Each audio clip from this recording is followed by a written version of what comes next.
Jai Gurudev Patti, your journey with Gurudev Shri Shri Ravi Shankar Ji has been profoundly transformative. Can you share a significant experience that encapsulates your journey of faith and devotion? Absolutely.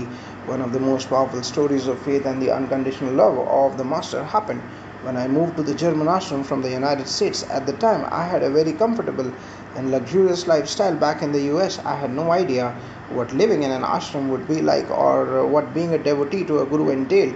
I just said yes and went. That must have been quite a transition. What were your initial experiences at the ashram? It was a challenging adjustment. The living conditions were minimalistic, and I struggled with the food, language, culture, and the routine. I had to give up a lot, including my house and pets. In the US, there was someone managing the ashram who seemed to make things particularly difficult for me, and I found it hard to cope with the small room and the overall lifestyle. How did you handle these challenges, and what did Gurudev say to you?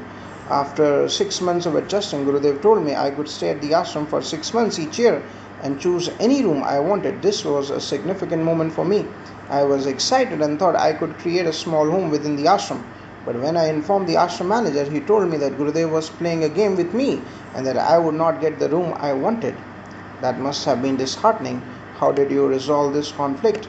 I went back to Gurudev and he reassured me that I could pick any room. However, the ashram manager was adamant that it would not happen. This back and forth continued until Gurudev called both of us for a meeting.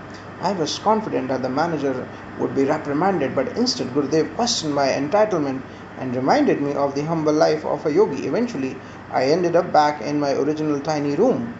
That must have been a difficult moment for you.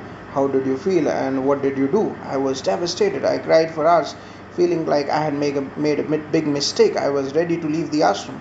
However, I decided to go to satsang to avoid creating more drama. I sat in the corner, upset and angry.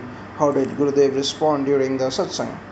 Gurudev started the satsang with knowledge, and instead of the usual singing, he spoke about true faith, saying that as devotees, we often hold butter in our hand and cry for the ghee. He emphasized the Master's responsibility to take care of the devotees and the power of sincere prayers. His words were deeply convincing and comforting. It sounds like his words had a profound impact on you. How did you feel after this satsang? His talk about faith and the Master's role in a devotee's life were transformative. It made me realize that I needed to trust in the process and in Gurudev's guidance. From that moment, I understood that my journey was not about the comforts I was used to, but about deeper spiritual growth and faith. Your story is truly inspiring, Patti. It highlights the challenges and rewards of a spiritual path. What advice would you give to someone facing similar struggles in their spiritual journey? I would say to have unwavering faith and patience, trust in your own Guru and the process. Understand that the challenges are part of your growth and transformation. Sincere prayers and devotion will always be heard and answered. Just like Gurudev said, only the best will come to you if you walk with faith. Jai Gurudev.